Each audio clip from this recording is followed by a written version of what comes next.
Ya, sí me escuchan. Ya, ya, vamos a ver. Un ratito, un ratito.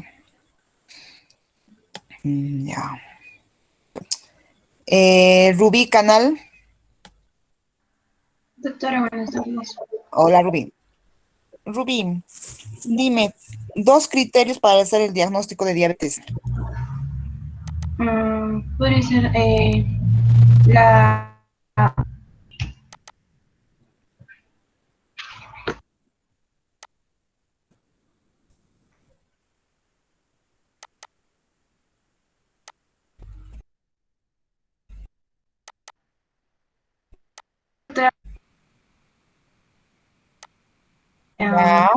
Martin Gerald.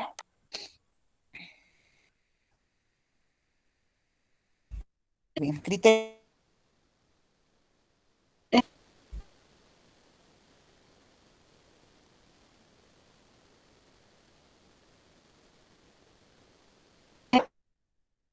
Y luego tenemos la prueba de cortisol, doctora. Ya. Eddie Marcial. Presente, doctora. Eddie, ¿cuántos tipos de diabetes hay? Dos, doctora. Dos. ¿Cuáles son? La diabetes mellitus tipo uno y mellitus tipo 2. Ya. Brian Ignacio. Presente, doctora. Brian, ¿cuántos tipos de diabetes hay?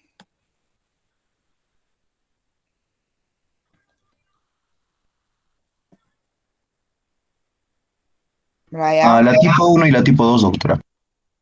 Ya. Uno más. Si no me responde, a todo cero. Yamil Francisco. Buenas noches, doctora. Presente. Yamil, y a los que estaban saliendo igualito, cero. Yamil, criterios para diagnóstico de diabetes gestacional. En lo que es diabetes gestacional, Ujú.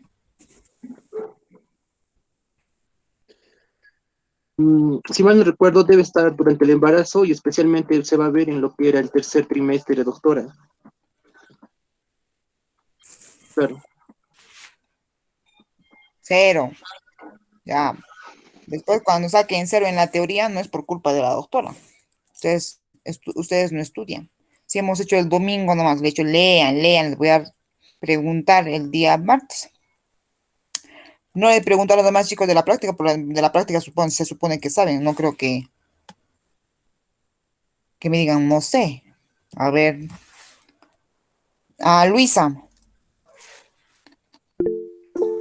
Presente, Luisa, doctora. Presente, doctora. criterios diagnósticos de diabetes. Ya, vamos a tener esto, va a ser por síntomas de hipoglucemia o crisis hipoglucémicos. Vamos a tener los valores plasmáticos que van a ser menor a 200 miligramos sobre decilitros. También vamos a tener la glucemia plasmática en ayunas, que va a ser menor, diré menor a 126 miligramos sobre decilitros. Y también vamos a tener glucemia, que va a ser menor a 200 miligramos sobre decilitros a las 2 horas durante la prueba de tolerancia oral a la glucosa. Menos es. Entonces, si tengo menos de 200, soy diabético.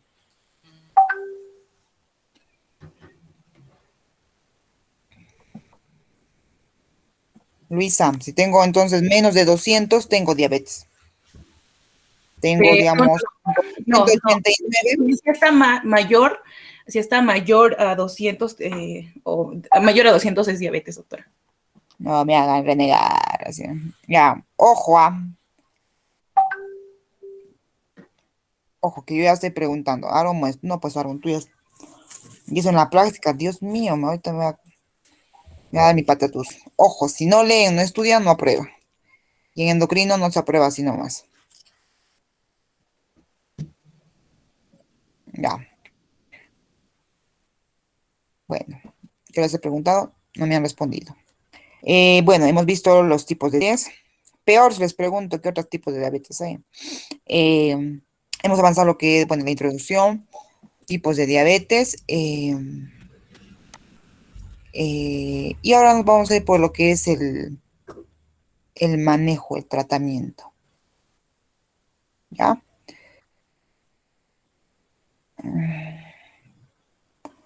Un ratito, un ratito, un ratito, un ratito, un ratito, un ratito. Ya. Espérense, chicos. Ay, no. Ya.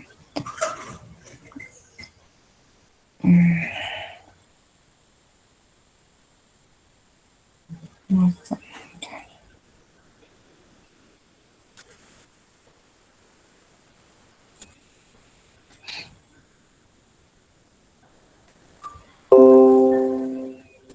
Los memas.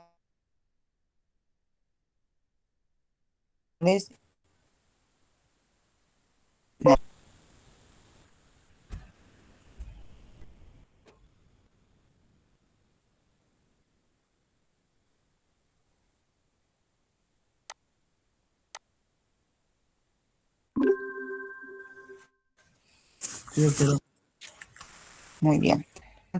Entonces, el manejo de la diabetes, bueno, como les mencioné en la anterior clase, lo ideal es prevenir o retrasar así, ¿verdad? Lo ideal es retrasar, pues, lo de la diabetes. Y ya les mencioné cuáles eran los criterios en la anterior clase. Los criterios eran hacer el tamizaje en pacientes, es para recordarles, con pacientes con obesidad, sobrepeso, familiares, se les hace el tamizaje en familiares, personas con familiares de ¿cómo dice? Primer parentesco. Bueno, los latinos habíamos visto que tenían mayor riesgo de diabetes, al igual que las mujeres, ¿no? Antecedentes de enfermedad cardiovascular, hipertensión alta, HDL bajo o LD o triglicéridos altos, síndrome de mujeres con síndrome de ovario poliquístico, sedentarismo, resistencia a la insulina, pacientes con prediabetes mayor a 5.7, pacientes con mujeres con diabetes gestacional, personas o niños que son hijos de mujeres con diabetes gestacional, ¿qué más? Bueno, y pacientes que no tenían este tipo de ninguno de estos antecedentes se le tenía que hacer a partir de los 45 años. Ya, estos son los criterios de prediabetes. Bueno, si les he preguntado de diabetes, peor será si les pregunto prediabetes, que esto también ya lo he mencionado. Glucosa plasmática mayor a 100 hasta 125 es prediabetes. O 2 horas, o de 149, o de 140 a 199, 2 horas después del test de tolerancia oral a la glucosa, con 75 gramos de glucosa anhidrida, o una hemoglobina glicosilada de 5.7 a 6.4 en un laboratorio certificado, ¿ya? Y son criterios de prediabetes.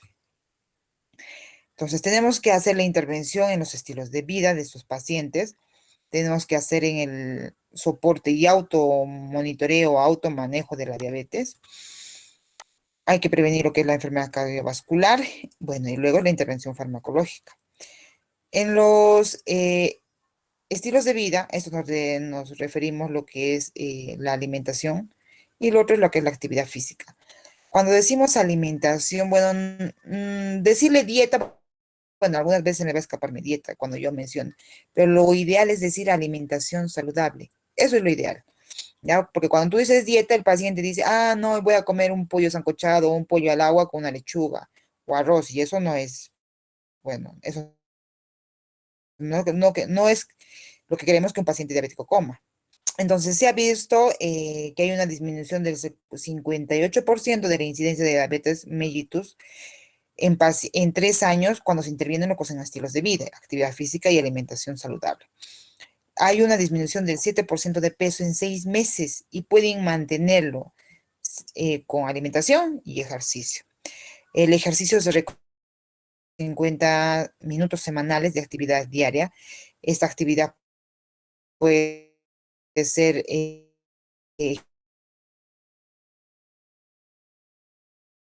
como actividad física en lo que es diabetes son caminatas rápidas, rápidas. No es la caminata que ustedes salían de la universidad hasta la puerta, en Collana hasta la puerta, que iban lentos. No, eso no es caminata. Tiene que ser una caminata rápida. Cuando podamos ver, digamos, al paciente le podemos decir que hace taquicardia. Eso es caminata rápida. ¿Ya?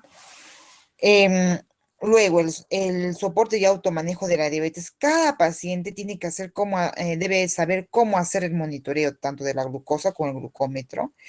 Tiene que ir a programas educativos. Bueno, por la pandemia, no sé, es difícil hacer programas educativos. En el hospital antes había los clubes de diabetes, hay el club de diabetes. Bueno, con eso de la pandemia, es un grupo vulnerable, no lo podemos juntarlo. Son personas mayores, peor. Entonces, antes de la pandemia, sí, cada mes había una reunión de este grupo de diabetes y había un programa en el cual se les enseñaba, ¿no? Lo básico, que era el cuidado del paciente. Y eso ayudaba, nos evitaba muchas cosas. Y recuerdo, pues, un mes antes que empiece que dieran esto de la emergencia sanitaria, el doctor Gamarra ya había, que es otro endocrinólogo del hospital regional, dio la charla con esto de COVID. Y bueno, los pacientes son muy educados, los del club de diabetes. Tal es digamos, lo que hemos tenido los efectos es que del club de diabetes, solamente, bueno, que yo recuerde, han estado con COVID solamente 5 personas.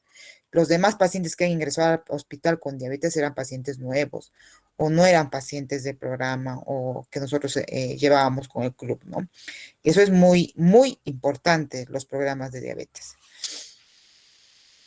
Prevención cardiovascular, siempre hay que hacer un screening y tratamiento digamos, de todos los factores que puedan llevarnos a una enfermedad cardiovascular. Hay screening para esto, que luego lo vamos a verlo. La prediabetes también es un factor para lo que es enfermedad cardiovascular.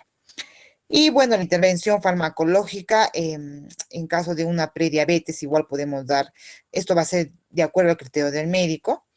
Y lo otro también es dosar siempre, cuando un paciente utiliza metformina en bastante tiempo, puede tener deficiencia de vitamina B12. Pues acá les estoy adelantando, ¿no?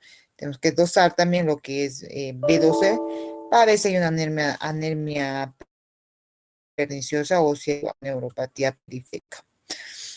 Entonces, los de vida y terapia conductual, bueno, lo ideal es que todo paciente diabético debe tener un médico de cabecera y no estar cambiando mi médico, mi otro médico. Y lo ideal es tratar al paciente de igual manera, es decir, tratar de tutear al paciente, que no me diga doctora, porque no se siente con confianza. Yo tampoco le vamos a tener, digamos, esa confianza de contarme. Porque hay pacientes que reciben medicación o recibían medicación y tú les preguntas al inicio, ¿qué medicamento recibes? Y te dice, no, que hace 4 años recibía metformina, pero hace 2 años me ha cambiado algún doctor a glibenclamida, pero ahora estoy recibiendo insulina y al final te dice, no recibo nada. O te mienten, ¿no? Lo que queremos es que no nos mienta. A nosotros lo que nos interesa es la medicación que está recibiendo actualmente, ya que la glucosa se modifica así, rápido. Entonces, a los pacientes hay que alentarlos, hay que motivarlos y sobre todo hay que hacerles conscientes de su enfermedad. Entonces, el objetivo de esto de hacer cambios en los estilos de vida es centrarnos en el estilo de vida, la composición corporal, eso. Sabemos que la pérdida de peso, digamos, ¿por qué el paciente tiene diabetes? Porque tiene un factor de riesgo que es la obesidad. Paciente baja de peso y la glucosa también baja. ¿Ya?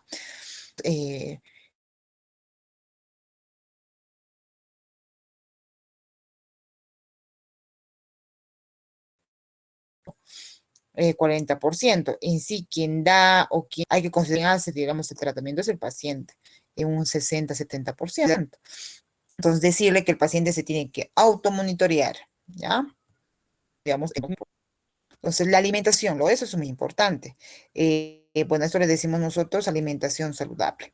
Lo ideal es que una nutricionista experta en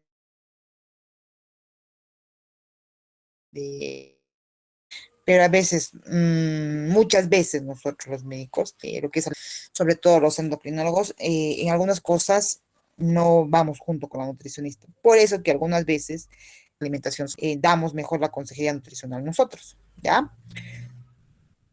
Hay que hacer en los pacientes con obesidad, hay que reconocer qué es hambre y qué no es, o qué es ansiedad, o cuando decimos que es fisiológicamente es hambre, cómo podemos controlar. Hay pacientes que no se dan cuenta que es hambre y come, que te come, que te come. ¿Ya? Hay que hacerles entender que la hora de comida es muy importante, son 3 veces al día, y esto depende también de la atención del paciente, que tenga su comida, la cantidad de comida y cómo coma, ¿ya? Entonces, en estos pacientes hay que hacer reconocer la sensación de hambre. ¿Y cómo se reconoce esa sensación de hambre? Y ustedes también lo han debido de tener. Hambre es cuando ustedes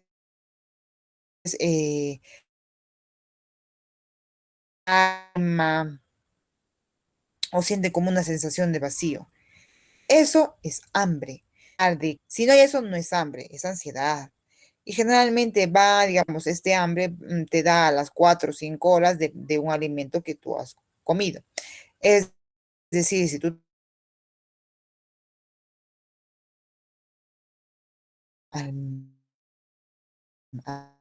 son hueco y que a veces va acompañada con un ruido en el estómago, ¿no? Y la migración, ustedes también lo han sentido. Digo, tengo hambre, así.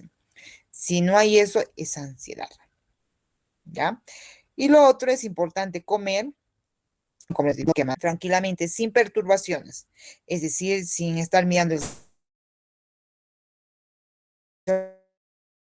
todos atentos, sino comer. Hay que saber gustar, hay que saber sentir los olores y sobre todo despacio, ¿ya? Entonces, sabiendo lo que estás comiendo, oler la comida antes de comerla, masticar con cuidado, masticar unas 4 o 5 de más un bocado, no más no tragar muchas veces. Bueno, usted ya no está en la universidad, ¿no? Y con pues cuando estaba, tenían una clase y solamente tenían 20 minutos de refrigerio y comían rápido. Eso no, pues, no se hace eso. Hay que mantener la comida en la boca para detectar las diferentes texturas, saborear la comida, sobre eso, a eso me refiero, saborearla. Eh, em, y esto, digamos, es el masticar lento, despacio, digamos,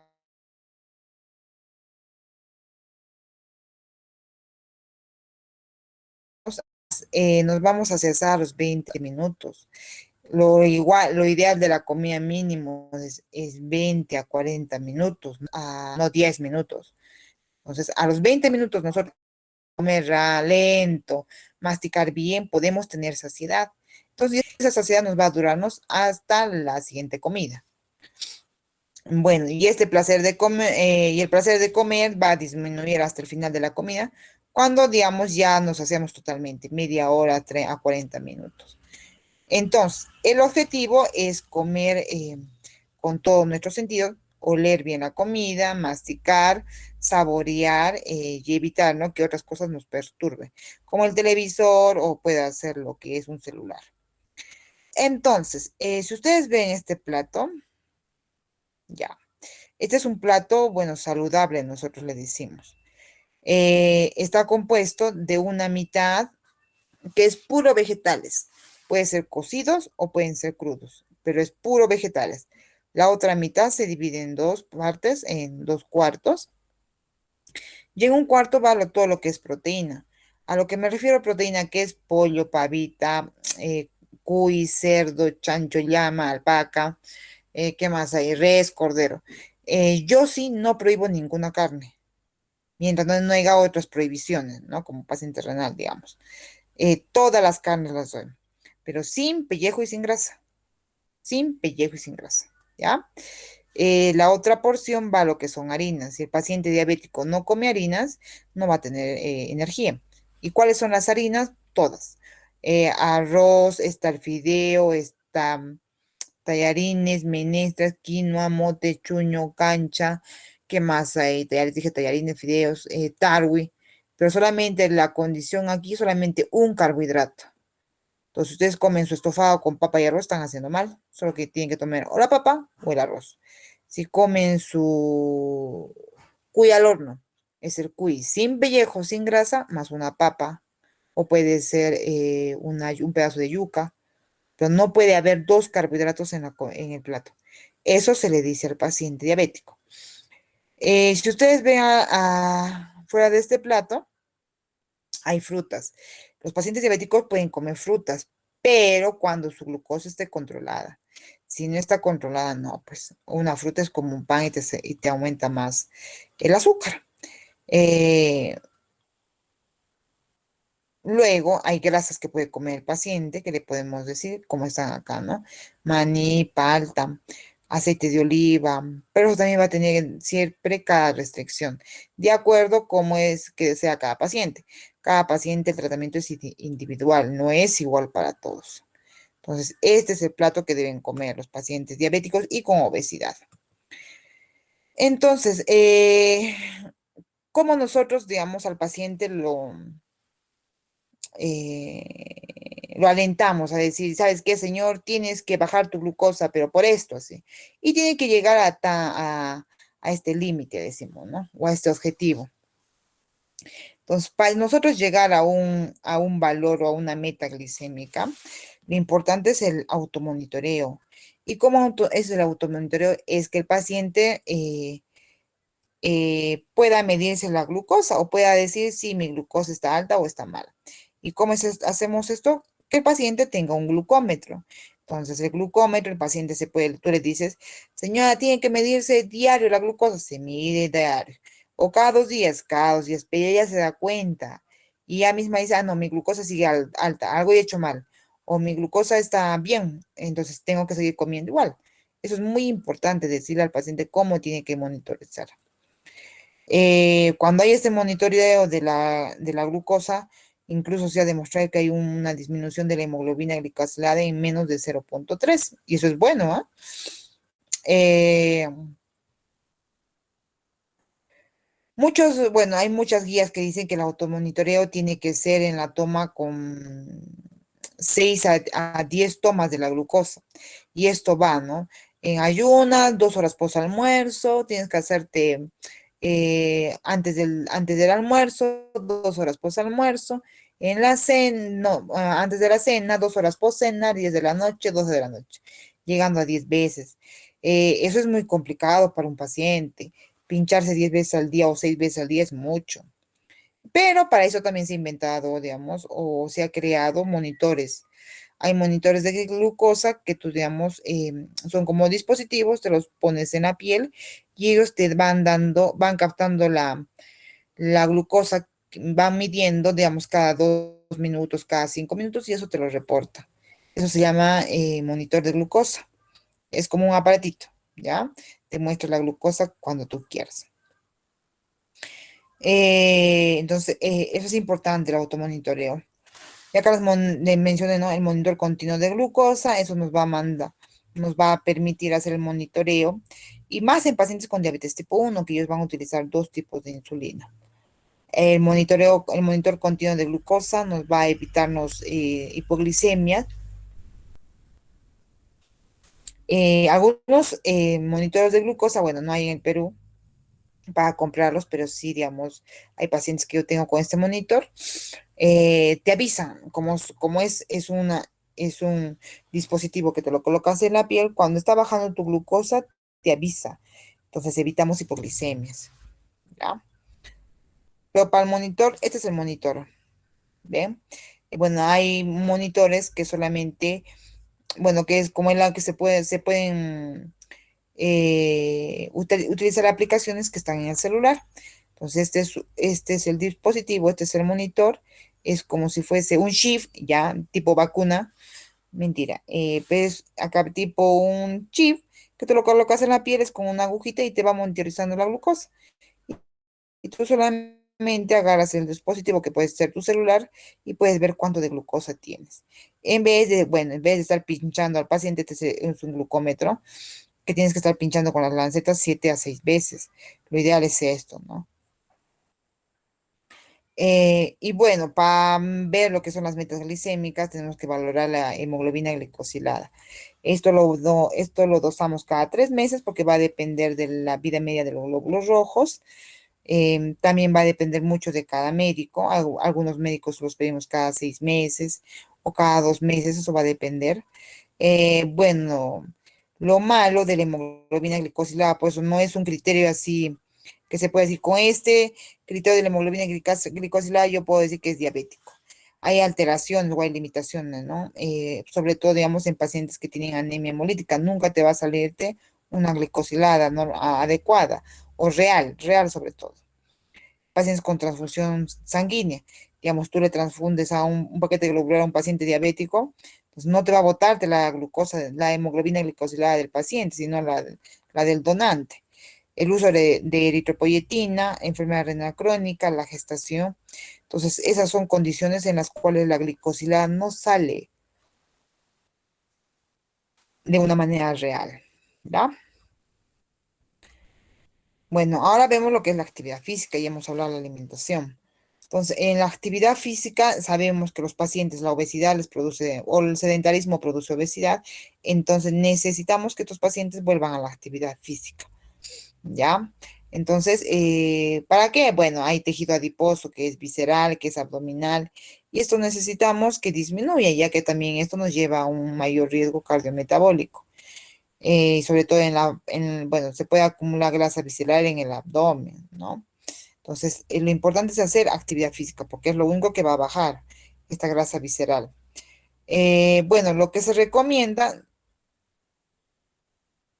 es 300 minutos semanales de actividad de resistencia a intensidad moderada o 150 minutos de actividad más intensa es, digamos, suficiente para movilizar la grasa visceral, es lo que mencionan los estudios. Pero bueno, lo que se prescribe, lo que se ha dicho es que en población general se realice 150 minutos de actividad aeróbica moderada o equivalente a una caminata rápida de 5 a 6 kilómetros por hora. Con 150 minutos que ustedes hagan semanal o 30 minutos diario, están cumpliendo su actividad física.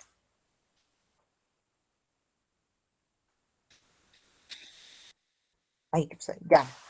Entonces, como le dije, caminata podría ser una actividad física, se considera como ejercicio que va para pacientes con sobrepeso y obesidad. Y esta es una forma, digamos, rápida de hacer actividad física. No es necesario que te vayas al gimnasio a hacer en la corredora o bicicleta. La actividad física no requiere de un equipo especializado, no vas a necesitar unas super zapatillas, no, más solo tus zapatos, tus zapatillas apropiadas. Lo puedes hacer en cualquier lugar. Bueno, el paciente puede decidir, digamos, cuánto es la intensidad del ejercicio, cómo quiere caminar, si quiere caminar un poco más lento, un poco más rápido o más rápido. Eso va a depender de cada paciente, ¿no? Y es por eso que esto de la caminata es excelente.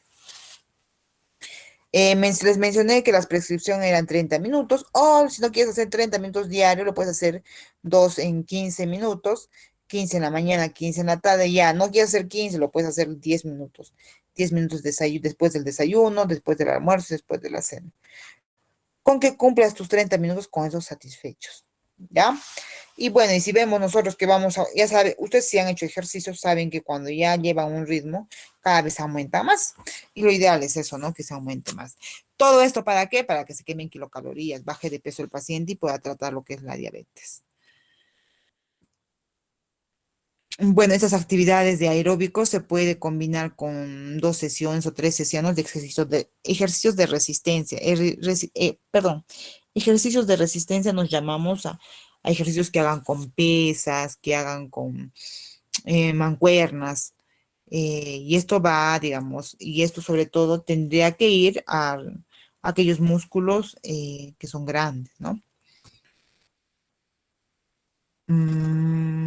Bueno, esto es la glucosa cuando nosotros tenemos los diferentes valores de glicosilada. Entonces, aquí está en milimoles, ahí en miligramos también. Y acá tenemos la glucosa en ayuda, la glucosa en, bueno, este es en ayunas. Esto es antes de la comida, esto es después de la comida y esto es antes de dormir. Si ustedes ven un paciente controlado que es 6.5, su glucosa en miligramos, bueno, va desde 135, que estaría ideal. Antes de la comida 139, después de la comida 164, que está dentro de los objetivos que después les voy a mencionar. Y en la noche 153. Es un paciente que está, miren, que está, no está controlado, que está con 8 de glucosa, no, con 8.5. Ay, perdón, chicos. De 8.5 de glicosilada, bueno, mire, la glucosa va de 157, está alta. Antes del desayuno, bueno, antes de la comida está alta. Y después de la comida también está alta, va hasta 197. Esto, por eso la glicosilada, bueno, se relaciona con la cantidad de glucosa que esté mostrando, ¿no? Entonces, ustedes saben que los objetivos se da también mucho de acuerdo a patologías con morbilidades.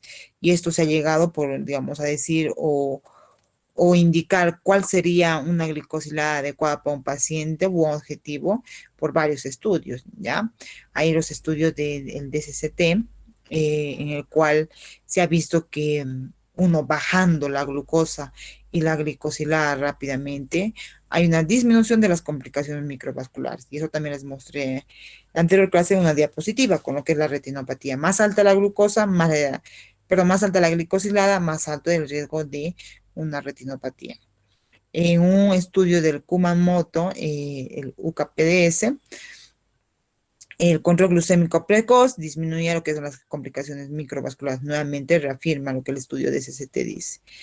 Y un control estricto, tampoco hay que ser muy estricto. Ay, ya quiero bajarle la glucosa de 200, quiero bajarle a 80. Ahorita sí lo podemos hacer, pero en ese vamos a necesitar 2, 3 medicamentos y ese tratamiento se llama intensivo. Y lo cual, digamos, si es un tratamiento intensivo, podemos llevar a hipoglicemia a un paciente. Y eso no, tenemos que tener al paciente en hiperglicemia, a tenerlo en hipoglicemia. Entonces, estos son los objetivos, ¿ya? En un paciente con diabetes, tiene que ser la glicosilada menos de 7. La glucosa en ayunas, esto, apréndanse, porque cuando sean internos y si van a regional, cuidadito que me estén mandando, doctora, su glucosa del paciente está en está en 180. Lean esto. La glucosa, pero esto es para paciente ambulatorio. La glucosa preprandial en ayunas tiene que estar de 80 a 130. Ese es el objetivo, de 80 a 130. Es diferente al criterio de diagnóstico. Y en pacientes postprandiales, 2 horas post almuerzo, la glucosa tiene menos de 180. ¿Ya? En hospitalización, en ayunas, la glucosa es menos de 140 y postprandial está a 180. ¿Ya? Postprandial. Entonces, si el paciente tiene 170 su glucosa, está bien, ya está bien, déjenlo al paciente. Nosotros eso ya vemos, por eso en la consulta. En hospitalización dejen al paciente, está bien ese paciente. Bueno, ya casi ven lo que es para el manejo de la glicosilada.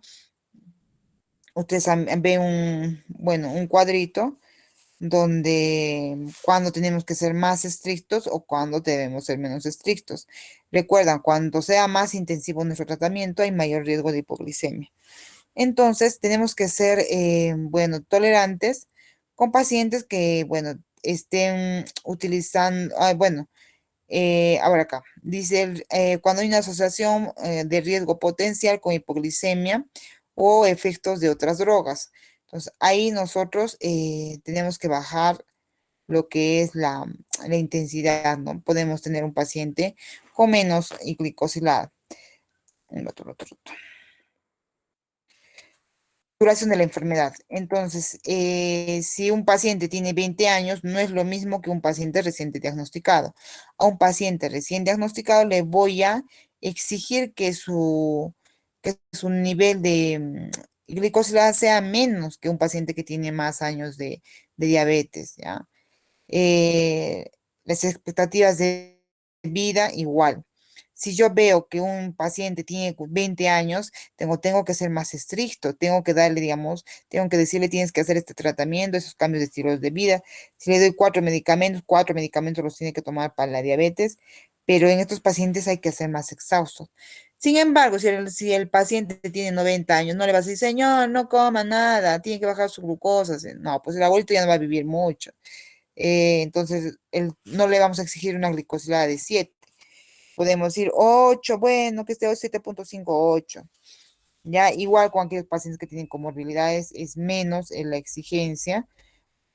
O pacientes con complicaciones vasculares, igual. Pacientes con otros tipos de tratamiento. Entonces, no podemos para todos no podemos dar las mismas metas. ¿Ya? A eso se refiere este cuadrito. Y lo otro que es muy importante es cómo tratar la hipoglicemia. Ya antes de entrar a medicación, ustedes van a dar a estos pacientes medicamentos. Algunos van a dar insulina, otros van a dar antidiabéticos orales. Y lo importante es que sepan hipoglicemia, ¿ya? Pues la hipoglicemia tiene 3 niveles, 1, 2 y 3. En el grado 1 o en el nivel 1, bueno, el paciente, si nosotros medimos la glucosa, va a estar menos de 70. Eso es hipoglicemia en pacientes con diabetes, ¿ya? Entonces, el paciente todavía está alerta. Entonces, el señor dice, tiene síntomas de hipoglicemia y se mide su glucosa, sale menos de 70. Pero él está alerta. Entonces, si está alerta, puede tomar algún carbohidrato de liberación rápida, puede ser una gaseosa. Es el único momento donde el paciente puede tomar una gaseosa.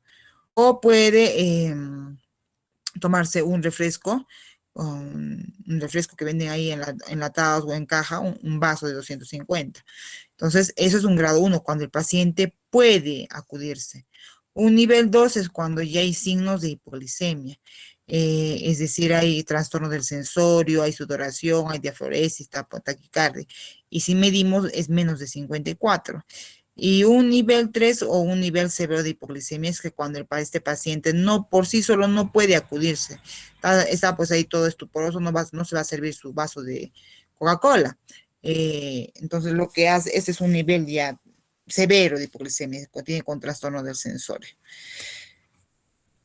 Entonces, lo que podemos dar en una hipoglicemia está indicado dar entre 15 y 20 gramos de carbohidratos, que pueden ser combinados con grasa y con proteína, ¿no?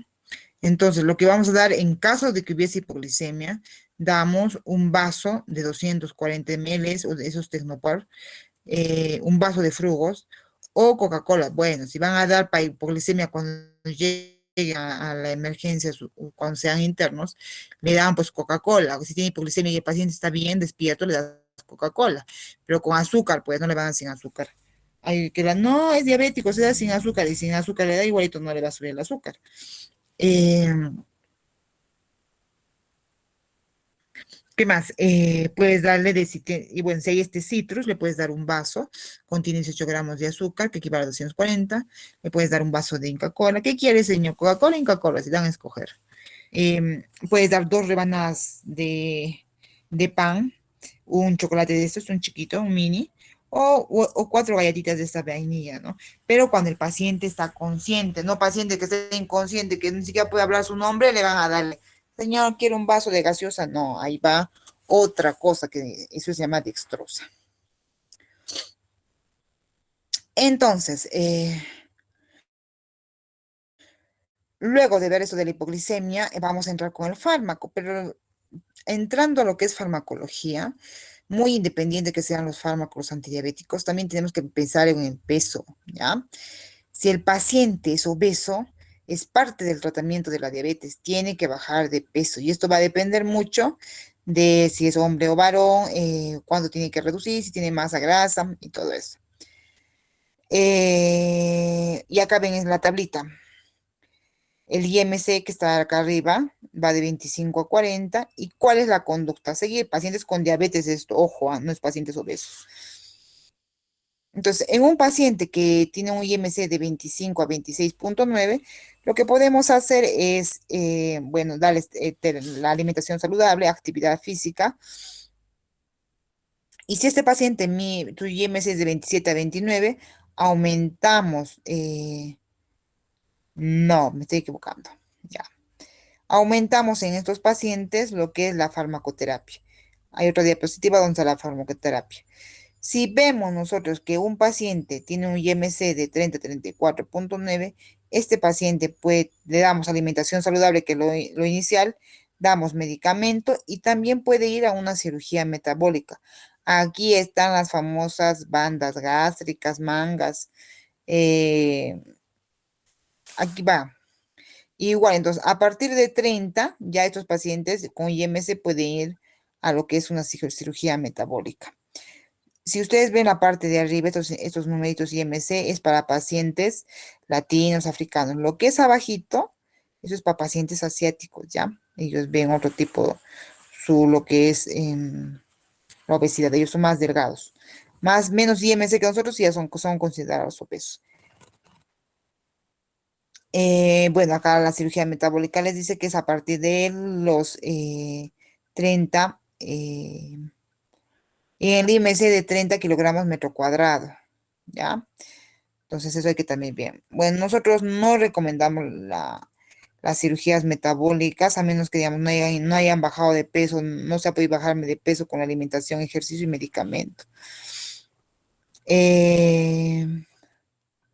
Bueno, y estos son los medicamentos. Los medicamentos cuestan, eso es lo malo. Los medicamentos para bajar de peso cuestan, ¿ya? Bueno, tenemos la fentermina, también tenemos lo que es Orlistat.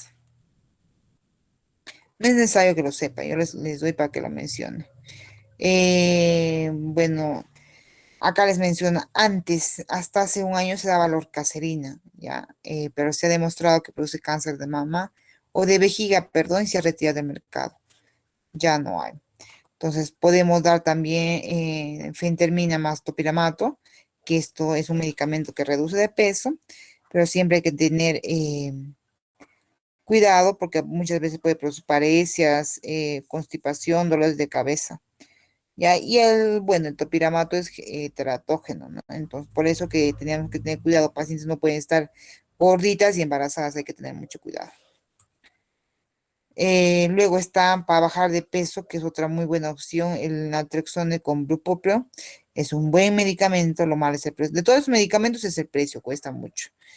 Y los otros que también son son medicamentos para el manejo de la obesidad, son los análogos de GLP-1, como la liraglutide, la dulaglutide, exenatide. Lo malo es el precio. Si ustedes se fijan, miren acá cuánto es el precio. Por mes, son $1,385. Ya, imagínate, sáquenle por cuánto tiempo. Digamos, sáquenle por un año, ¿cuánto es? Igualito, los medicamentos anteriores, ¿cuánto cuesta? Pues la orcaserina ya está fuera. Lo que es el bupropion, no, topiramato más fentermina, ¿cuánto está? 239, entonces es un gasto. ¿Que bajan de peso? Sí, miren, una dosis alta, la fentermina con el topiramato te baja de 8.9 kilos por año. Y lo que es también igual te baja un buen porcentaje de peso, ¿ya? Entonces, muchas veces, cuando es prediabetes, primero a los pacientes les decimos alimentación saludable, ejercicio. Pero si a pesar de esto el paciente no baja la glucosa, en este caso no hay pérdida de peso, sobre todo peso, ¿no? Si vemos que dándole 3 meses el medicamento y el paciente no ha perdido menos del 5%, este paciente hay que retirar, perdón, este medicamento hay que retirarlo. No es para el paciente. Bueno, y ahora sí nos vamos a ver lo que es el enfoque farmacológico. Ay, nos quedan 8 minutos. Bueno, al diagnóstico nosotros tenemos que manejar como en todo siempre. Eso primero es cambios de estilos de vida para alcanzar nuestras metas en glicosilada. Y siempre se empieza con una monoterapia y esto va cuando nosotros añadimos a los cambios de estilos de vida, añadimos la metformina, ¿ya? Siempre se inicia con la metformina. Y esto, bueno, acá dice si la glicosilada es menor a 9. Bueno, hay excepciones. También podemos tener pacientes que tengan 11 de glicosilada, pero que están compensados, podemos dar metformina más otros medicamentos, que luego lo vamos a ver. Ya, entonces monoterapia es metformina, más cambios de estilos de vida. Y bueno, algunos pacientes sí tienen, digamos, alguna contraindicación para lo que es el inicio de la metformina, como les produce dispepsias, diarreas, náuseas. En ese caso podemos utilizar otro medicamento, ¿ya? Pero, digamos, este paciente no tiene ningún con la metformina.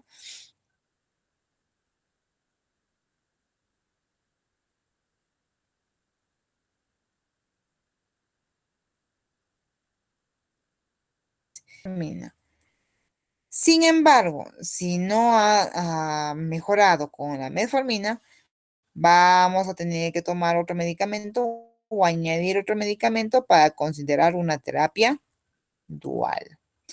Entonces, en la terapia dual, ¿qué vamos a hacer? Vamos igual, se sigue haciendo los cambios de estilo de vida. Se da la metformina, siempre es igual que es darle un otro agente más hipoglicemiante. Entonces, lo que podemos preguntamos, ¿no? Uno, el paciente tiene una enfermedad aterosclerótica y si nos respondemos sí, entonces podemos agregar un medicamento que reduzca los efectos adversos cardiovasculares y la mortalidad cardiovascular, que luego les voy a mostrar. Si no, si no tiene el paciente una enfermedad cardiovascular, bueno, agregamos un segundo agente que se puede considerar específico para este paciente, ¿ya? Entonces, si nosotros a este paciente que no ha controlado la glucosa con la metformina, su glicosilada sigue igual mayor a 9, ¿qué hacemos? Lo controlamos y a los 3 meses nos sigue saliendo, no controla este paciente. Entonces, si no controla, hay que añadirle otro medicamento. Y si controla ese paciente con la terapia dual, hay que controlarlo cada 3 y 6 meses, dependiendo de lo que diga el médico endocrinólogo.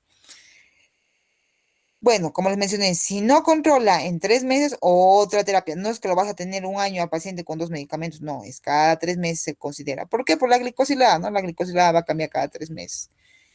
Entonces, iniciamos una terapia triple.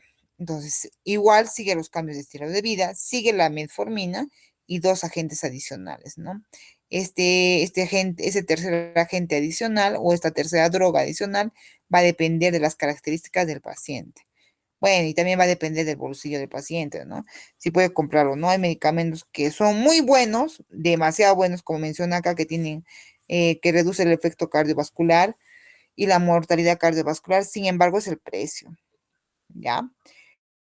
Entonces, si este paciente ya ha estado 3 meses con su metformina más 2 antidiabéticos orales, y bueno, y tomamos la glucosa y la glicosilada y vemos si cumple o no cumple. Si cumple este paciente con sus 3 medicamentos, cada 3 a 6 meses hacemos lo que es el control. Si no cumple, ya, acá podemos considerar un medicamento como la insulina como cuarto agente, ¿no? Sin embargo, les digo, hay pacientes que pueden, digamos, estar con 500 de glucosa. Entonces, el paciente con 500 de glucosa y está descompensado, no está en cetoacidosis, pero sí le podemos dar de frente insulina, ¿ya? Porque está descompensada y si no le damos insulina va a ser un aceto. No es necesario que llegue, no tengo que, la doctora me ha dicho que primero es 1, luego 2, luego 3 y recién al cuarto le doy insulina. No, va a depender mucho del paciente.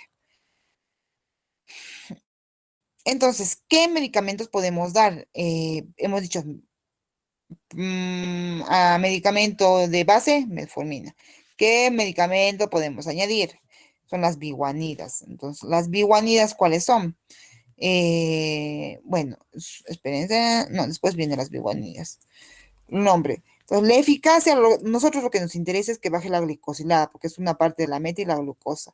Entonces, la eficacia va a reducir de 1 a 2 por ciento de hemoglobina glicosilada, que es muy bueno. Hipoglicemia, no producen hipoglicemia. En el peso, estos son neutros, no te bajan ni disminuyen de peso, son neutros. Hay veces hay una ligera pérdida de peso. Efectos cardiovasculares, en lo que es efecto cardiovascular, protección cardiovascular hay un beneficio, y lo que es insuficiencia cardíaca no hay ningún efecto. El costo es bajo, por la metformina es bajísima. La administración es oral. Cuando hay alteraciones, hay una progresión renal, la igual se puede seguir dando las biguanidas. Y bueno, ya hay que disminuir o está contraindicado cuando la tasa de filtrado glomerular es menor a 30, ¿ya? El mecanismo de acción, ¿cuál es? Disminuye la producción hepática de glucosa, disminuye la absorción intestinal de la glucosa, aumenta la sensibilidad a la insulina con una mayor captación y utilización periférica. Hemos mencionado que cuando un paciente es renal, cuando hay una tasa de filtrado glomerular menos a 30, hay que hacer una disminución. Refieren que puede hacer una acidosis láctica por la metformina, pero es rarísimo ver eso, es rarísimo ver, yo nunca he visto. Bueno, y en lo que es el hígado, si hay hepatopatía, también puede producir una acidosis láctica, y sí, cuando es el hígado, bueno, no damos metformina, preferimos dar otro tipo de medicamento que esté habilitado, ¿no? Para dar. Y bueno, a veces un efecto, bueno, una contraindicación, o ya que estos pacientes podrían realizar una acidosis láctica, que se da de 3 en 100.000 pacientes, rarísimo, pues yo nunca he visto. Y un 50%, digamos, estos pacientes con acidosis lácticas en un 50% es fatal. Y esto es la sintomatología de una acidosis láctica, ¿no? Hipotermia, hipotensión, bradicardia, deshidratación, mialgia. ¿Cuáles son las biguanidas? Tenemos la metformina y todas las presentaciones. La dosis máxima refiere hasta 2.550, pero hasta 3.000 miligramos le podríamos dar. Todas estas son las dosis de 500, 850, 1.000, hay de 750, los que son ER es con protector gástrico, sin lactosa, como tú quieres. La metformina y de todo tipo y para todos, ¿ya? Y es la más barata, pues, cuando son en nombre comercial, con nombre genérico.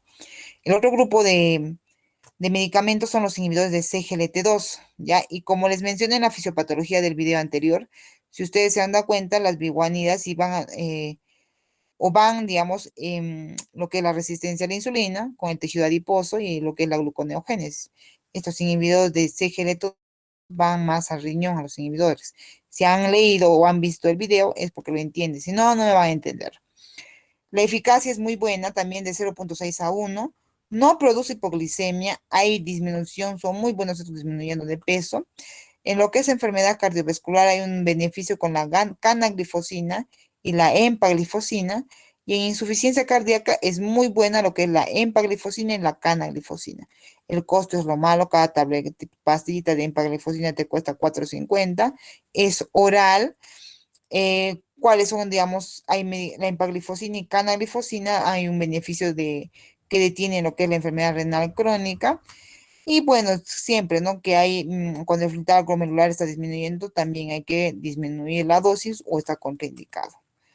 El mecanismo de acción, ¿cuál es el mecanismo de acción? Si los SGLT2, los receptores reabsorben la glucosa, entonces como estos son inhibidores, lo que hacen es bloquear la reabsorción de glucosa en el túbulo proximal, por lo cual la glucosa, si ustedes ven por acá, la glucosa sale por la orina y se produce una glucosuria. El paciente bota toda la glucosa, bueno, la mayor cantidad por la orina, ¿no? Y es muy bueno este medicamento. Las desventajas se ha mostrado con la canaglifosina que ha habido amputaciones menores en los dedos, infecciones urinarias, por eso que es muy importante el aseo. Algunos puede haber poliuria, en otros puede haber un LDL alto o una creatinina alta, pero que es controlable, y lo otro es que puede producir cetoacidosis, pero euglicémicas, ¿ya? Es otra contraindicación. Los inhibidores de CGLT2 tenemos la canaglifosina, la dapaglifosina, la empaglifosina. Y ahí tienen sus dosis máximas también. Luego tenemos el otro grupo que son los agonistas de GLP-1, también está en la fisiopatología. Estos te bajan un poquito más de la glicosilada de 1 a 1.5, no producen hipoglicemia, que es lo bueno. El peso baja, ya les he mostrado también que es un medicamento que está indicado para bajar de peso. Lo que es protección de enfermedad cardiovascular, lo que es la lixenatide, lo que es el exenatide, tenía un efecto, así como un beneficio, que tenía más beneficio lo que era la liraglutide. En ICC son neutrales estos medicamentos, el costo es altísimo. Cada inyectable, digamos, si hay lo que es la liraglutide, te cuesta, que es como la insulina, el lapicero, te cuesta 250. La administración es subcutánea, él se puede utilizar en enfermedad renal crónica, la liraglutide, pero en pacientes que tienen una falla renal menor de 30, hay que estar disminuyendo, y bueno, y no están indicados lo que es el exenatide ni la lixenatide. ¿Cuál es el mecanismo de acción que producen estos medicamentos?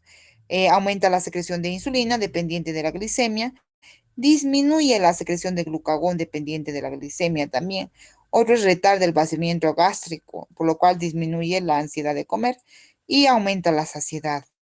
Ya, eso es lo bueno. Como te aumenta la saciedad, disminuye también la cantidad de comida que tú quieras comer.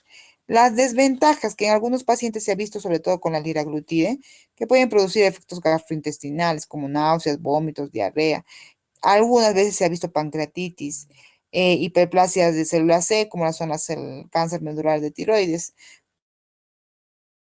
sobre todo con la liraglutide, dulaglutide y exenatide. Por eso hay que hacer siempre en estos pacientes una ecografía de tiroides para ver si hay un nódulo. Y lo otro, la desventaja es el inyectable, ¿no? Que el paciente no quiero pincharme, es insulina. No es insulina, es un agonista de GLP-1. ¿Cuáles son vienen así, si ustedes ven, vienen en el lapicero como la insulina. Tenemos el exenatide, liraglutide, dulaglutide. Estos que ustedes ven que acá es el Trulicity, es un medicamento que se llama dulaglutide, Y este medicamento se coloca un lapicero cada semana. Espectacular, ¿no? Ahí en el Perú. Todavía no ha llegado al biglutide y tampoco ha llegado el exenatide. Tenemos el liraglutide, que es Victoza, que se coloca diario, ¿no? Cada 24 horas. Pero este es semanal, pues una vez te colocas y ya, punto. Me olvido del medicamento. Otro medicamento que tenemos son los inhibidores de DPP4. La eficacia en la inhibición de la reducción de hemoglobina glicosilada es baja, no producen hipoglicemia, no te aumentan ni te suben de peso, no hay protección cardiovascular, pero en el ICC, digamos, hay un riesgo potencial con saxagliptina o alogliptina, por eso que hay que tener mucho cuidado con el uso. El costo es altísimo también, cada pasita te cuesta 4 soles. Es oral, no hay, digamos, no hay protección cardiovascular, es neutral y bueno, ya hay que disminuir la medicación cuando baja el filtrado glomerular. ¿Cuál es el mecanismo de acción? Y eso les pregunto en la práctica. Aumenta la secreción de insulina dependiente de la glicemia y también hay una disminución del glucagón dependiente de la glicemia. El glucagón sube, digamos, si hay una estimulación del glucagón, sube la glucosa. Bueno, y las desventajas son, algunos pacientes pueden tener urticaria o angioedema, algunos es el doble de riesgo que puedan tener una pancreatitis y dolor articular. Por eso siempre hay que preguntar qué medicamento toma. Los inhibidores de DPP4 son estos, la sitagliptina, saxagliptina, linagliptina, alogliptina. Tenemos aquí en Perú saxagliptina, linagliptina y sitagliptina. Otro medicamento que tenemos son las tiazolinedionas. No hay mucho en el mercado. Bueno, tenía una eficacia alta de reducción de la hemoglobina glicosilada, no te producían hipoglicemias, te hacían aumentar de peso. En lo que era enfermedad cardiovascular había un beneficio potencial de lo que era la pioglitazona, pero te aumentaban el riesgo de enfermedad cardíaca, por eso es que también se ha retirado en algunos casos del mercado. El costo era bajísimo, al igual que la metformina. La vía era oral, progresión en enfermedad renal crónica no te aumentaba ni disminuía y no requería ajuste de dosis renal. El mecanismo de acción era aumento a la sensibilidad de la insulina y las desventajas eran estas, ¿no? Aumentaba la falla cardíaca, sobre todo con la pioglitazona y rosiglitazona. Por eso no hay estos medicamentos que se puedan utilizarse para diabetes. No hay, los han sacado del mercado. Pero sí hay la pioglitazona. Aumentaba la retención de fluidos, había más edema y más ICC, había más fracturas de óseas en pacientes posmenopáusicas, cáncer de vejiga con la pioglitazona, aumento del LDL con la risoglitazona y bueno, lo que sí se ha visto que hay, y eso en los últimos congresos también se ha visto, que hay un beneficio contra el NASH. El NASH esteatosis hepática no alcohólica y sabía que había una disminución. Pero algunos gastros lo utilizan, otros no lo utilizan, por los otros efectos, ¿no? Cáncer de vejiga. Las tiazolinedionas son la pioglitazona y la rosiglitazona. En el mercado no va a encontrar mucho aquí en Cusco, solo en algunas farmacias que lo utilizamos en ovario poliquístico, yo lo utilizo. Porque hay una disminución ayuda a disminuir lo que es la resistencia a la insulina, ¿no? El otro grupo es las sulfonilurias. La eficacia es alta, va de 1 a 2% de disminución de la glicosilada. Sí produce hipoglicemia, eso es lo malo. Aumenta el peso, eso es lo malo. Dentro de lo que son efectos cardiovasculares es neutral. El costo es bajísimo, es baratísima. Oral y en enfermedad renal no te protege. Y bueno, en lo que es la gliburida, glicacida y glimepirida, digamos, en pacientes con enfermedad renal teníamos que tener cuidado, ¿no? Porque podían producir más hipoglicemias y por más tiempo. El mecanismo de acción que es, aumenta la secreción de insulina. La desventaja es la hipoglicemia, y esto en adultos mayores es recomendable no utilizarlos porque producen hipoglicemia. Las sulfonilureas que tenemos es la gliburide, glipizide y glimepiride. También tenemos, ¿dónde está? Acá no está la glibenclamida. Falta la glibenclamida, ¿ya? Bueno, si nosotros ya hemos dado todos los medicamentos que ya han visto y hemos visto que no ha mejorado con 3 medicamentos y la glucosa está alta, sigue su glicosilada mayor de 10 y tiene una glucosa mayor de 300, ¿qué hacemos? Damos la terapia combinante. La terapia combinante es darle la insulina y podemos dar una insulina, siempre la metformina, ojo, la metformina, a menos que tenga alguna contraindicación. Lo que vamos a dar es la insulina y la insulina basal, se dice basal porque va a estar todo el día en el cuerpo la insulina, es lo que normalmente nuestro cuerpo debería secretar de insulina. Nuestro cuerpo todo el tiempo secreta insulina y aumenta o hay más en los pacientes en lo que son las comidas. Entonces, iniciamos la insulina con 10 unidades o 0.1 a 0.2 unidades kilogramos día. Y luego vamos ajustando, vamos aumentando las dosis cada 2 días, cada 3 días, hasta poder controlar la glucosa, ¿ya? Hay que tener mucho cuidado con la hipoglicemia, por eso se le aumenta 2 a 4 unidades diarias. Y bueno, si este paciente con la insulina no controla, bueno, y vamos a tener que buscar otra insulina más que podríamos dar un esquema basal bolo, se dice. Dar 2 insulinas, es decir, darle una insulina basal, como les mencioné, nuestro cuerpo todo el tiempo secreta insulina. Es el tiempo de acción de la insulina. Un ratito vamos a ver acá, creo. Se han dormido, creo. Que nos va a faltar todavía. Chicos, todavía tienen tiempo. Doctor, algunos compañeros tienen nutrición. ¿Cuántos? ¿Cuántos tienen nutrición? No tengo el número exacto, doctora. ¿Pero cuántos son? ¿2, 3? Porque nos falta poquito. Ya, nos falta poquito. Vamos a terminar de una vez. Justo va a ser 1 horita. Ya. Se colgó mi máquina. Ya, miren. La insulina, decimos insulina basal. Esta, la verdecita, es así. No. Lo normal son esto, lo de gris. Siempre hay insulina, miren. Cuando nosotros comemos hay un pico de insulina, porque comemos y tiene que bajar la glucosa, entonces se secreta insulina. Luego baja, después del desayuno vemos 2 horas post almuerzo y nuevamente comemos a las 2 de la tarde, otra vez se sube la insulina porque sube nuestra glucosa. Entonces eso tenemos que hacer en el cuerpo, simular este ciclo de lo que es la insulina, ¿ya? Entonces tal vez este paciente va a necesitar 2 insulinas. Entonces, las insulinas que tenemos son estas. Ojo, aprendan. Son ultra rápidas, las rápidas, acción intermedia, lenta, ultra lenta y acción mixta. Dentro de las ultra rápidas tenemos las insulinas que son la gluricina, Aspar y Lispro. Estos son los nombres genéricos, le digamos, porque vienen con otros nombres comerciales. Su mecanismo de acción de estas insulinas es rapidísimo. A los 5, 15 minutos te baja la glucosa y el pico máximo es a los 30, 60 minutos, ¿ya? Luego tenemos la rápida, que es la insulina regular. Estas dos insulinas, la ultra rápida y la rápida, las utilizamos con insulinas prandiales, ¿ya?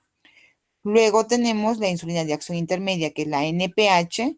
Esta insulina es una insulina basal, es decir, que se va a utilizarse todo para que cubra los requerimientos de todo el día. Tiene una duración de 12 a 18 horas, por eso se coloca 2 veces al día. Su pico de acción es de 6 a 8 horas y el inicio de acción es en 2 horas. Recién en 2 horas de colocado hay un inicio de acción. Las lentas tenemos lo que es la Glargina U100, la Glargina U300 y la Levemir. En el hospital regional tenemos esto, es una maravilla. Bueno, la Glargina, el nombre comercial es Lantus, de la Glargina U300 es Tuyeo y la de Levemir es la de No, la Levemir aquí es el nombre comercial, Detemir es el nombre genérico. Te dura de 16 a 23 horas, te cubre todo el día como una insulina basal y el mecanismo de acción empieza a las 2 a 4 horas, igual que la insulina de acción intermedia. La ultra lenta, le dicen ultra lenta porque tiene una duración más lenta, ¿no? Es de 24 a 72 horas. El inicio de acción va de 1.5 a 3 horas y el nombre es la Degludec, es el nombre de la insulina, que es Tresiba, es el nombre comercial. Bueno, hay pacientes que van a utilizar dos insulinas, ¿ya? Una de acción ultralenta y una de acción rápida, para simular la curva de insulina que un paciente debería tener normalmente. En algunas oportunidades podemos usar insulinas mixtas, que esta tiene un poco de la regular y un poco de esta de la intermedia.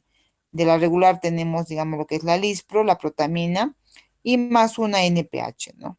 Y ya pues nosotros dosamos de acuerdo a las glucosas. Pero lo que quiero que me sepan es que hay insulinas ultra rápidas y rápidas que estas se utilizan, son insulinas prandiales, postprandiales y las insulinas basales. Cuando yo escuchen ustedes en la práctica o insulina basal o insulina rápida, me refiero a esto y quiero que me sepan eso. Bueno, ya les mostré este cuadrito. Bueno, les dibujé.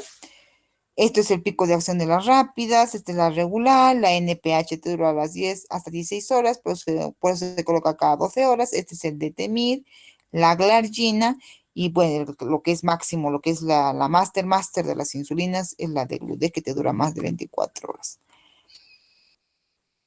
Doctorita, disculpe que la interrumpa, pero Dime. son 4 compañeros que están teniendo ¿Cuatro? este problema. Ajá.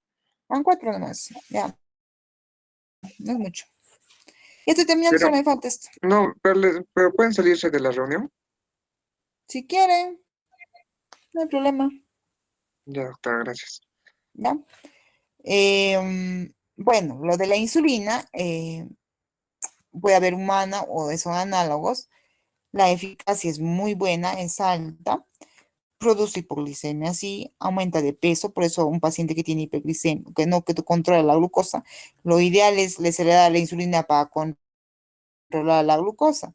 No es que se va a quedar toda la vida con la glucosa y estos son los mitos, perdón, con la insulina. Estos son mitos, ¿no? A veces son mitos de la insulina que dicen, no, que te va a volverte ciego y es de por vida, no. Si utiliza por un buen tiempo la insulina, va a aumentar de peso y eso no es lo ideal. No hay protección cardiovascular, el riñón tampoco, el costo va a depender mucho. Si es la NPH es baratita, si es otra análogo son caritas. Es aplicación subcutánea, ¿ya? Y en estos pacientes con enfermedad renal crónica les puedes dar insulina. Aunque esté en diálisis, les das insulina. Las desventajas, bueno, que puede haber una reacción en la zona de aplicación, porque se tienen que aplicarse diario y hay más riesgo, ¿no? De insulinas, perdón, de hipoglicemia. Y quien te produce más hipoglicemia, pues son las insulinas humanas, la R y la NPH. Los análogos no te producen hipoglicemia. Entonces, todo lo que ustedes han visto antes son para pacientes con tipo 2. Para pacientes, el tratamiento para pacientes con tipo 1, bueno, está la alimentación saludable, actividad física y la medicación. En alimentación saludable es conteo de carbohidratos. A estos pacientes hay que enseñarles, bueno, eso ya no les voy a decir porque es más de especialidad, digamos, cuánto tienen que comer de carbohidratos, tienen que pesar, tienen que tener tazas medidoras. Y es un lío. Actividad física igual tienen que hacerlo. Bueno, se utilizan las insulinas que ya les mostré. Y acá, esto tenemos que hacer en estos pacientes. sabiendo que los pacientes con diabetes tipo 1 no tienen, bueno, no hay páncreas, no hay insulina, entonces va a estar cero su insulina. Entonces hay que simular estas curvitas de lo que es la insulina, lo que normalmente deberíamos secretar, lo que está en gris. Entonces, en un paciente con diabetes tipo 1 no tiene nada de insulina. Entonces, ¿qué tenemos que hacer? Damos una basal. Ya podemos dar de Gludec, de Temir o Glargina. Y para las comidas, porque digamos, se nos va a subir la cantidad de glucosa en la comida, tenemos que darle una preprandial, que son las rápidas, las ultra rápidas o las rápidas. ¿Para qué? Para que simule este pico. Entonces, no va a ser el pico como está aquí, ¿no? Sino va a ser un pequeño, va a aumentar la insulina acá, va a bajar esta glucosa. Entonces, por eso tenemos, este esquema se llama basal bolo. ¿Ya? Porque dan basal, porque damos una insulina acá, basal. Y bolo, porque damos insulinas rápidas acá en bolo para que baje la glucosa en esas comidas. Desayuno, almuerzo y cena. ¿Ya? Entonces tenemos que simular este ritmo de la insulina. Por eso utilizamos los dos tipos de insulina, las rápidas y las basales. Esto es en pacientes tipo 1. También se utiliza en pacientes tipo 2, aquellos sobre todo que, digamos, ya no tienen reserva pancreática, pacientes con larga data de insulina.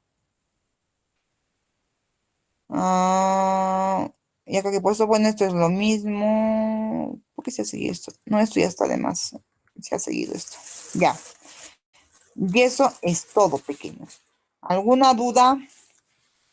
Porque el jueves voy a preguntar. Doctora, una pregunta. ¿Hay forma de que algún paciente necesite más de 4 medicamentos? Sí, pacientes que tienen 120 kilos. No baja la glucosa con 2 medicamentos. Entonces, bueno, hay medicamentos comerciales que vienen en uno solo, 2 en 1, digamos. Ustedes buscan, hay un medicamento que es muy bueno, que se llama Jardiance Duo. Entonces, ahí tenemos la empaglifosina más la metformina. Y a esto, este paciente ya no le hace nada, entonces tiene que toma glibenclamida, digamos. Yo he visto pacientes así. Y más eso toma la insulina. Y aún así no baja la glucosa. Entonces, sí hay, sobre todo las que son de mayor peso. Como hay pacientes que no toman medicamento, ¿ah? Ojo, no toman medicamento porque han bajado de peso y con la dieta controla. Tengo un montón de pacientes que no toman medicamento.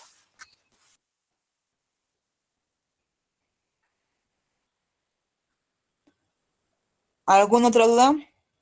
Doctora, una pregunta. ¿Qué porcentaje de los pacientes que consumen metformina pueden acabar desencadenando una anemia megaloblástica? Hay un buen porcentaje, son por lo menos un 3 a 5% de los pacientes. Lo malo es que no, bueno, acá en Cusco, pero le digo, no tenemos para dosificar B12 en el hospital. En otros hospitales en Lima sí lo tiene y se encuentra, ¿no? Y vemos ahí que tienen neuropatía. Generalmente va la sintomatología acompañada de neuropatía, dolor en los pies, quemazón, dolor que a veces podemos confundir con una neuropatía diabética, que no es, bueno, que no es una neuropatía por deficiencia de vitamina B12. Entonces, de una manera preventiva, digamos, nosotros, porque cuesta pues 200 soles quien tiene para dosar una B12, el paciente no tiene. Entonces, nosotros lo que hacemos, vemos que la glucosa está bien, entonces decimos, bueno, no creo que sea una neuropatía, puede ser una neuropatía periférica diabética, pero también puede ser una neuropatía por deficiencia de vitamina B2. En estos casos, a un paciente les damos B12, ¿ya? Si les damos B12, si es que no pueden dosar, pero sí hay un porcentaje alto.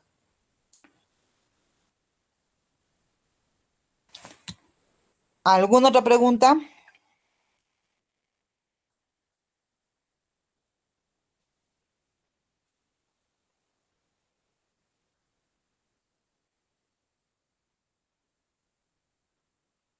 Bueno, no habiendo más preguntas, nos vemos el día jueves.